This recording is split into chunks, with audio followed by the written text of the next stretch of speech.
Nice to meet you. Hi, nice meeting you. Thanks for having me on the weekend. I run a tech startup. Okay. And it's been around like more than 6 years. Oh wow. Startup, Okay. we just raised Series B. Nice. Congrats. And yeah, it's a tech startup. We focus on the art market. Yeah. Was interested in sports card as well, because it's collectibles. The way how I first know about sports card was way before my friends was collecting sports card back in the day, and back then I did not collect, so but about like 2 or 3 years ago, Okay. I heard about a company called Otis.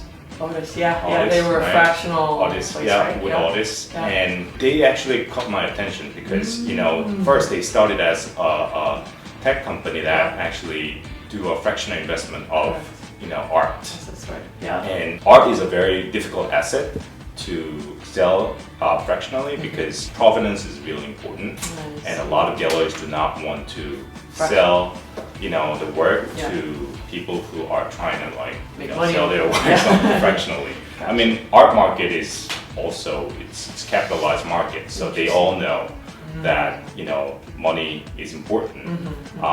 And people tend to think that way nowadays than before, but back then, still people were thinking that it's kind of hard to sell art fractionally. Yeah. So I thought that Otis was kind of like adding other categories of contents like sports cards and sneakers and unique sneakers and stuff to sell. And that actually caught my attention and started interested in sports cards. Gotcha. Is the art community or I guess volume of transaction in Korea and Asia, is it pretty? It's going up a lot because Hong Kong was the main art market, art hub for a while, and because of the political issues and geopolitical issues, Hong Kong has been left out, and a lot of collectors are and galleries and art related people are moving to Seoul. Interesting. And a lot of big galleries are coming to Seoul, and the art market is booming a lot. So is it just a favor, it's safe, there's not really yeah. So the market size is growing rapidly right now, and a lot of big art fairs are coming to Seoul. Freeze, which was only happening in London and New York and Miami, they are in LA. They are expanding to Seoul this year. Exciting. The market is growing a lot, and also there are a lot of people who are interested in sports cards in Korea now. Yeah. But the problem is they don't know how to start. Correct. Where to start. Right. And art was the same. What to collect. What's my what they don't even know what my taste is yet. But sports card is more. It's easier. Right. It's affinity to do you watch sports? Okay. Check mark. What sport do you watch? Check mark. Right. Yeah. No. I've been fortunate enough to meet. I think variety of vendor, dealer, collector, and breaker, so on. And it's very interesting, how some of the folks who started back in the 80s here, of collecting sports cards, they have a more pessimistic view of how the current, these are fractionalizing, NFT, stuff like that. They're oh, this is bogus, the market's gonna crash. Versus you have breakers who just made a crap ton of money the last 2 years. Yeah, I can tell it's not just two-dimensional, it's multifaceted, how people are thinking about the hobby. But yeah, I mean, and the cultural difference between US and here is insanely different. I feel in the US, a lot of people start because my dad collected and inherited his cards, whatever. That's probably 80% of the people. And then currently, when you go to a show or whatever, it's a lot of younger folks who are trying to make money off of this, $10 here, $100 here, right? So it's nowhere mid-term or long-term perspective on this stuff, which is kind of unfortunate. What do you think is the biggest challenge for the market to grow here? I think the biggest challenge for the market to grow here is that there should be more relevant guides for the new collectors who are jumping into this market or who wish to join this community. I started as a breaker, and breaking is really difficult to. I mean, it's one of the important tools for you to collect something that you really want from a certain product. But it's kind of difficult to pull what you want, right? Unless you want like Luca's, common card. Yeah, base rookie. Yeah, base rookie is also like yeah, it's hard. Yeah. Pull, right? So there should be a certain guideline to teach the new collectors. There's a proportions that you need to distribute between the amount of money that you put into the breaking and also amount of money into collecting single cards. Yeah. I think the right ratio is 3 to 7. 3 for breaking and 7 for single cards. I realized this thing way later. I see. So that was before I spent quite some money. But I realized that, and then after that, I kind of like make up those losses and stuff. So yeah, that's good. I mean, the right time to do it was the last 2 to 3 years probably to do that. Right. Interesting. Like, do you feel like the education comes from more shows, like where people have personal interactions with people who've been in the hobby for a while, and like learning that way, or do you think it can be done like digitally to like more like content? I sort of think that compared to the new collectors joining this community 2 years ago, now people who are joining now has much faster learning pace. They have more knowledge, which means that they gather this information from online, YouTube and contents, like even contents that you are creating and other YouTube creators are creating. So I think that has impact a lot to the market growth and also how people are viewing the market. But also at the same time, it made all the people to think about the market the same. So for example, as you said, like when you are thinking about selling the Luca cards right now, all the people are thinking about the same thing. So that actually made people think the market is crashing. Oh, I see. Yeah. I see. But if there are diverse type of collectors, like even though Luca cards seems to be going down, if I believe in Luca and if I believe in this card, then I will collect it. Right. If there are more people who are doing that, I think market will be more stabilized. So I think the main problem with the market right now is that there are more flippers than collectors. 100%. But I cannot blame them because the price of the card has skyrocketed so fast. There should be people who want to make profit out of it. I think it's not right to blame them. But I think we are on the right track, and I think if the market grows more and more, then I think it will be stabilized. Yeah, I believe 100% agree with what you said. Our market has been always the same because in China and Korea, in the Asian market, collection culture is relatively new, newer than American, Western. There were collection culture before, but collection culture tied to the capitalized market has been really new to the Asian market. And then there are a lot of flippers in the art market in China and a lot of flippers in Korean market as well. Of course, there are true collectors as well, but there are a lot of flippers. But as time goes by, these new collectors receive a lot of more education from Western culture and and they think about what's the correct way of collecting and. More and more they do so, the market seems to be more stabilized. Gotcha. So I think education is really important. And it comes over time. And I think the card market is at the similar stage as the Asian art market before. So that's a very interesting parallel comparison. Where do you buy your cards mostly? I buy cards mostly from eBay and from my friends, and also sometimes from other platforms like PWCC and Golden, but not too often. I recently started selling a couple of my cards on Golden and trying to buy some cards from Golden. Gotcha. But I haven't bought yet from Golden. Got it. I have a couple of times from PWCC and a lot from eBay. Gotcha. But the market. The platform market, the ecosystem is changing so rapidly too. So I think a lot of collectors are getting confused, and even new collectors are. I think it's time for YouTube creators to step up and explain more to the users that what's happening right now, and that will really help them to calm down and see the market in a long-term perspective. Yeah, for sure. How's like the shipping from like PBCC or Golden? Is it pretty seamless to ship it to Korea, or do you have to pay import taxes? Well, if the car price goes up to a certain level, then we have to pay for the taxes. Gotcha. We have to pay tax. It's getting more common for us to pay tax. So it's kind of hard to be away from it nowadays, and also I think that's the right thing. But I tried to collect some good soccer cards, and I have a big passion in soccer because when I studied, I really loved playing soccer when I was young, and I played soccer until my high school. I went to high school in Boston area, so I always had big passion for soccer. Who's your favorite soccer player?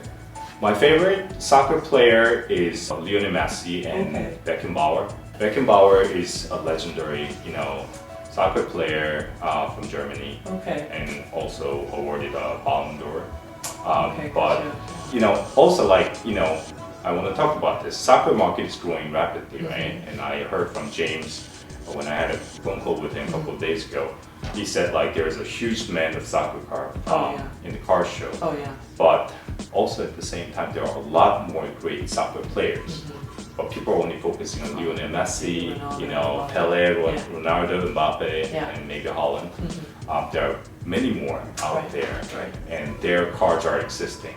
And I think it's also important to tell people, why there are great players and what cards are available right now. I mean, those are like opportunities, right? Like, I mean, I think more than we think, majority of the collectors, or let's not call them collectors because may not be, majority of the market, active people in the market today, they are more than they think influenced by, let's say, a micro-influencer buying whatever. It's like, oh, okay, that must be good. And like that's actually happening, in front of our eyes. Yeah. Well, can we see some of your cards? Yeah, of course. Yeah. So this is Topps Chrome, the 2007 Topps Chrome. Oh, the best one already out. This is oh my gosh. That I really Did you pull this?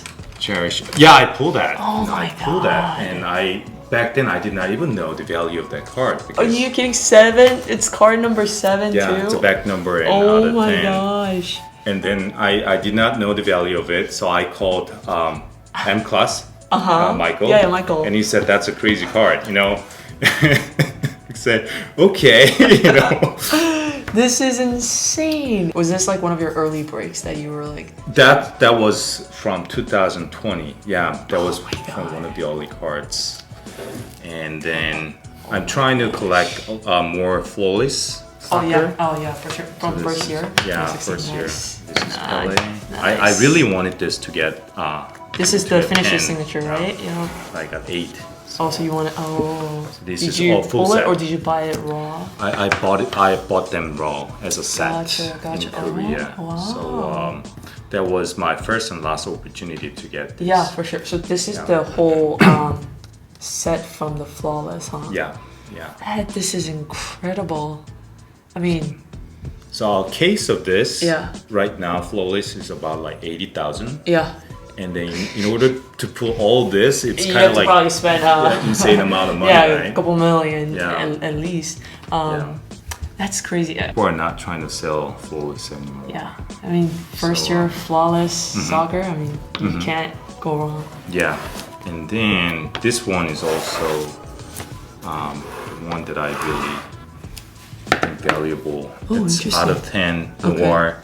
Noir is a very interesting set because it has a couple of base cards, and also there is a really important card called Spotlight. Okay. And that's a holy grail in a soccer card.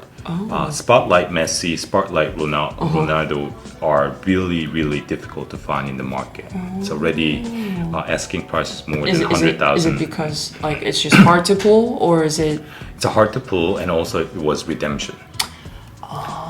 back then not many people break soccer cards. Got it. So a lot of Messi, spotlight are kind of like slipping in the box. Gotcha. And people just like. Yeah, and the redemption is expired. Yeah. So there are Oh my gosh. only a few existing anymore.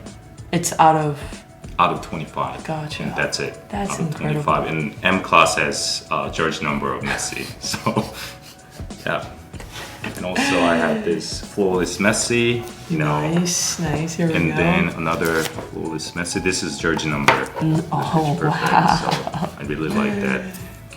Insane. There's a story behind these two 10 cards. jersey number. This Wow. is one of one Messi. Oh, match that's worn. a sick patch. Yeah. Oh my gosh. There are interesting stories of these two cards. I was participating in a group break for soccer breaker FC, Oh yeah. and then I put like $200 for Messi Argentina spot. Okay. And I did not expect anything. I expected to get Octane Auto of Lionel Messi. Yeah. But all of a sudden, I got like weird random card, one of one random card that has Messi's entire cleats.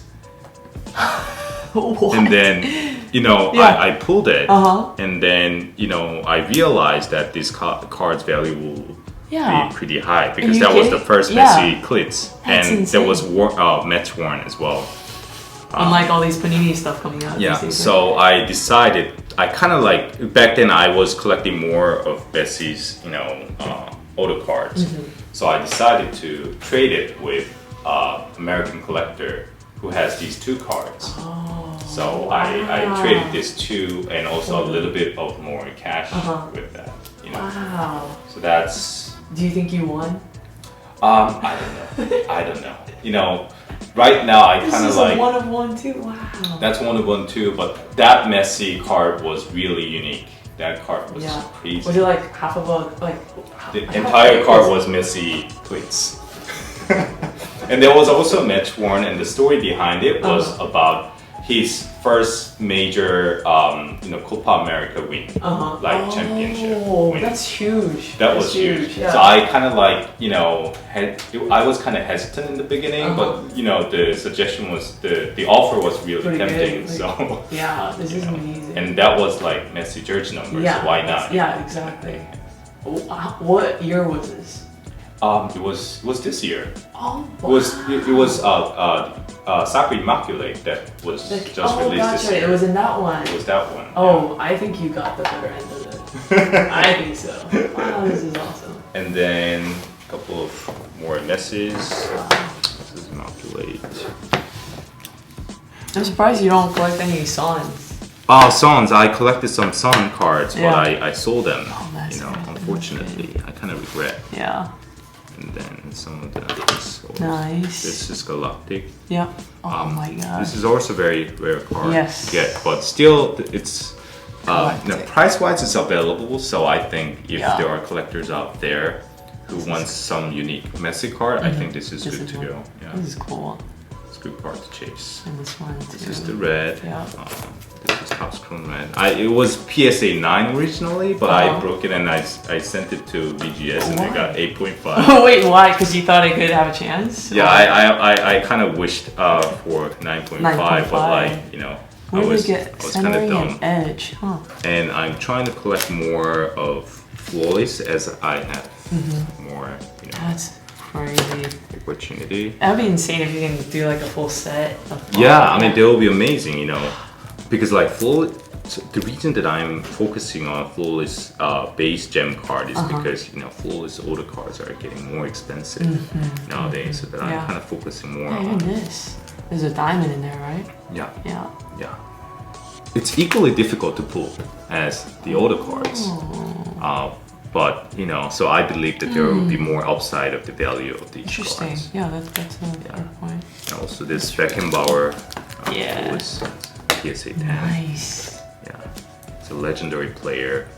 Bayern Munich. Yeah, and also for American collectors, I think this card will be so unique and rare. What is The Christian it? Pulisic, it's stat number card. Oh. And so far, I've never seen other, Oh, stat wow. auto of him. That is than this really cool. card. it was only out of 9, so Yeah. I think it's really You have to difficult to want. pull. Yeah. Americans. I know everyone's salivating over this. This is cool. Do you think the U.S. will make 16th this year? Oh, I think they have good chance. Yeah. They have Higher really chance great, than us, yeah, right? great players, and I think higher chance than Korea is kind of in a difficult position bracket, right now. yeah. But this, I am hoping that one day it will rebound. No. This is really rare. Okay, I know you're a collector, but as soon as it rebounds, I recommend you. Yeah. This Ben is so Simmons. fun. Triple diamond. That was really expensive back in the day. That's what I heard. Yeah, I mean, he was a very, very promising number Yeah. 1 pick, right? I mean, he was And- doing fine in Philly too, the Yeah. first year and two, Yeah. but something just clicked and And then Luka, I have one Luka card. nice. Only one PSA. The one-on-ones, I didn't open any, just because I felt like, does it have the marketability for it? Mm-hmm. Do you like the one-on-ones? The shimmer type of Yeah, design, no, like right? the Panini one-on-one, Oh, right? Like Panini the 1-on-1. product itself. The Do you product. like it? I was a big fan before, huge fan before, but I think the price is too expensive now. It's overpriced, I think. Yeah. Yeah. I have this. This is also Nah. pretty rare Oh, this card. patch is insane. Yeah. Crown Royale. Yeah. Nice. It's hard to get. For sure. 9 out of 25. I mean, both of these guys are gonna be, the next like LeBron and Steph Curry level kind of guys. Yeah. In the years to come. So it's solid. Yeah. Grade's terrible surface. What happened? Is it this black thing in the front? And I think so. I think. Oh my gosh! What happened? Did you pull this? No, I bought it I bought it, but Uh-huh. it's usually I heard it's difficult to get a good grade out of On this, these? silhouette What happened card. on these black stuff? Like it's almost like somebody spilled ink on it. That's actually a car design. Oh, what? I was the like, design. for sure somebody smeared something. Yeah. Oh, that's part of the design. Yeah, that's a part of design. You need to crack this and send this to BGS again. Tell them this is part of the design. I feel like this is what got you that terrible surface grade. Yeah, Oh my gosh. maybe. Yeah. Wow. Yeah, so I have more collections back in my home, but Okay. these are the stuff What that you I have, brought, yeah. and I have a couple more stuff to show. Any F1s? Oh, I actually left it home. Okay, no worries. Maybe I should No. bring it, No, but these are high value items. these are Hollands. Oh wow. So this is George number. Sheesh. 9. Yeah. Oh my god. And he's gonna do good. Yeah, I think yeah, he's gonna for be a sure. good player. Man City, right? Man City, yeah. This is nice too. Holland prices are like keeping and like that's the thing. Wow, how many do you have of this? You know what? I pulled them all. Really? I pulled like 3 from one case, which was kind of Wow. That's crazy. Look at this. Topps Museum. How many cards are in it? insane. Museum. There were 2 orders for 1 box. Gotcha. There were the 8 This boxes is for 1 box. insane. That's pretty The gold. unique one, yeah. You know what? Oh Back my in the day, God. when I could not pull something that I really want from that product, I You spent keep going. more money, kept going. But like nowadays, after 1 case or 2 cases, if Yeah. I cannot hit it, I just buy it. That's more economical. I love the national jerseys over like their team jerseys for some Yeah. reason. Yeah, like Yeah. these.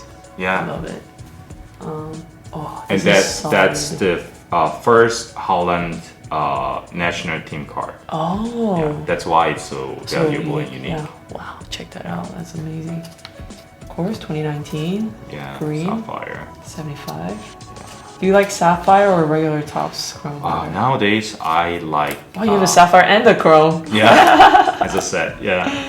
I like regular version more Okay. now because sapphire is also pretty cool as well. But I think Topps is printing more and more these days. Or sapphire. More Yeah, sapphire, yeah. so yeah. I agree, but I'm biased towards sapphire because I broke open so many sapphire. Yeah. F1, I have to love it. Sapphire. I mean, I still like sapphire design. Yeah. So not that I'm cool. not liking the design. Yeah. I mean, hold on. I mean, this guy's gonna be good for sure. But yeah, like you said, like for example, if you put this out Mm-hmm. and this out, you know, and you're walking through the showroom in Dallas or National, like this will fly off within 5 minutes. Right. This, it literally has to catch the eye of like 2 people before it flies off. Right. So that's like the interesting part. Yeah, I think, you know, you should collect what you really want, you know, the feel that you really want. Right, so, right. you know, I think it was good learning opportunity for me to break all kinds of different sports, and it sort of like made me to watch F.1 and, you know, basketball and baseball and other sports, because, you know, if not not sports cards, I will not gonna have any opportunity to watch or motivation to watch F1 or any others. That makes sense. So, but like because of COVID, it was very limited. But I'm trying to, you know, visit US more often from now on, and try to meet more collectors and do trade, because, you know, kind of like trade and, you know, selling cards and buying cards are more active over there. Correct. Awesome to know that, like, despite the, I would say, like, being an international collector, there are barriers to it. Yeah, higher tax that you have to pay. Maybe someone may not want to deal with you because you're not US based or North America based. I think that's the disadvantage, but the advantage is really good cards reside over here. In Taiwan, Korea, Japan, China as well. So I don't know how much like sort of like connections you have into those, you know, like collectors there, but there's some really good cards here. Yeah, there are. And also, you know, I want them to actively, you know, participate in card shows overseas and kind of like, you know, socialize with more collectors. That would be amazing. But it's not even like, hey, you should sell your card or buy more cards, but it's like, I feel like if they bring out just like, you know, bottom 50% of their cards out to the world and just let us know like that these cards exist. Right. That excitement level will help kind of bring on newer people into the hobby, if that makes sense. Totally.